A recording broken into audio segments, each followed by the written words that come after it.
But if you're just going to take the position, this is my party and this is where I stand, then clearly you can't move forward and you can't move past that. It's like not seeing past the color of someone's skin. I'm not going to look at them or talk to them because they are a certain ethnicity or come from a certain group. And I think that's certainly the wrong approach, and it's led to not only local non-peace but world non-peace too, because we tend to identify people, categorize them, and generalize about them instead of actually talking to them.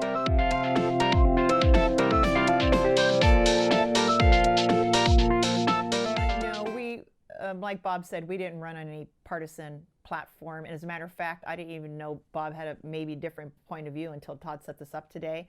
And then when I ran, I don't consider that. I talk to people, I see what their point of view is. I don't ask for their party affiliation. I frankly don't care because I'm talking to people on a different level back then and even now. And then Gary Brick we ran together and were elected together. And I believe I've learned since then that Gary is the opposite of me, so I think he's a Republican. Not even 100% sure. I never thought to ask him, but I kind of gathered that. But Gary and I are friends, been friends for a long time. And I think that the issue with people these days is that sometimes they don't even know what their party's about. And that is the problem. You just take a side without really understanding what the platform is of that party or what the heart is of that party. You just are that party, and then you just tend to tune out things. So I think there's a different climate now, and Bob's right, there's a different climate now because the country is polarized, and I think we need a cooling off period and it hasn't been very long since the election is over. And once the cooling off period happens, I think that people will come together more and speak about the issues that they're interested in. And I could be talking to someone who may be interested in the arts, because that's a big thing that I'm interested in. And they are interested in some fundamental economic sorts of things, but I may agree with them on that. And unless you have a conversation with someone, it's really hard to disagree about a lot of things on the planet unless you're working really hard to do it.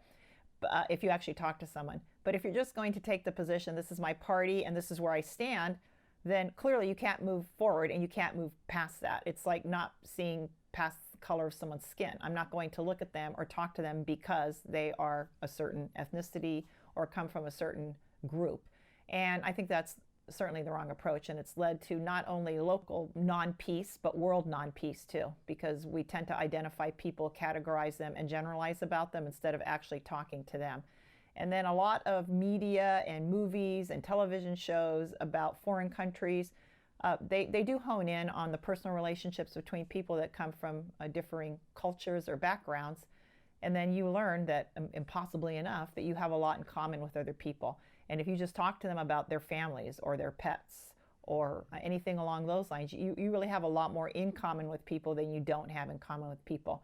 And if your ideology politically doesn't match the other person, I think you can still find meeting grounds, because I don't think there's ever 100% Republican or 100% Democrat, except you do hide behind that shield sometimes for whatever reason, you hide behind the shield instead of just saying, what does it mean to you? And I've asked people, well, do you even understand what it is to be a Republican or a Democrat? What is your point of view about it?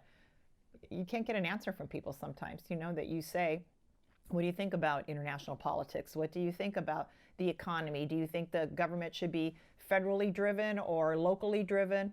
People can't answer what the platforms are for parties, and I think that's too bad.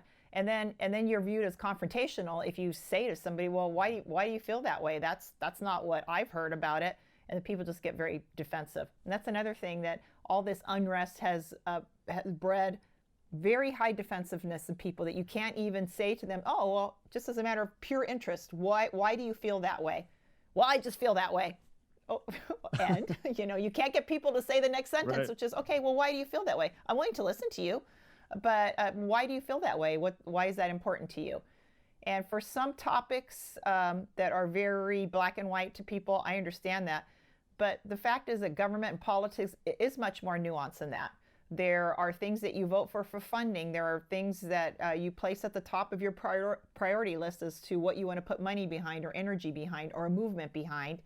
And getting to the bottom of all that, I think, creates unity, or at least some kind of a place where people can sit and talk together. It's like we're just going to agree to meet at our favorite restaurant.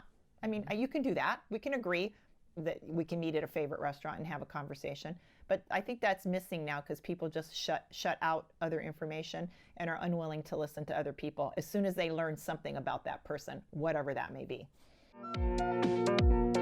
Thank you for watching the Unity Now podcast.